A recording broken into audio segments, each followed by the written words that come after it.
The ubiquitous cup holder. The ubiquitous. I don't know. What's that black thing by your knee?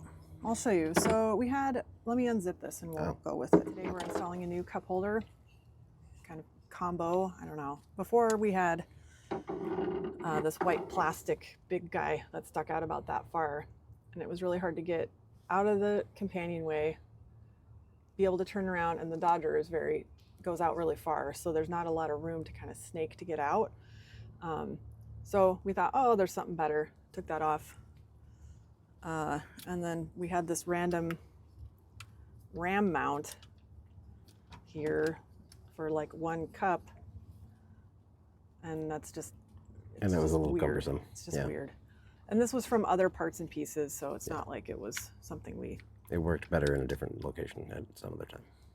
But we also wanted something that would go under the cover here, which that other one did not. Therefore, you couldn't cover the whole binnacle and all the table and everything. So we were on my dad's boat the other day, and he has these little tiny guys. Who makes those? This is from Snap It. Snap It Products. Snap It Products. Wow. Yep, made in Texas. Cool.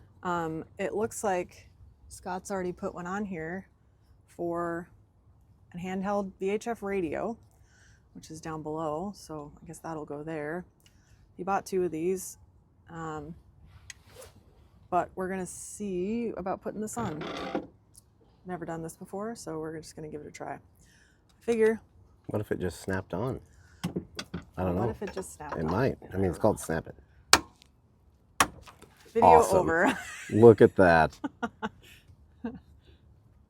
Sometimes it's the simple things that make it all worthwhile. One of the easiest projects on the boat.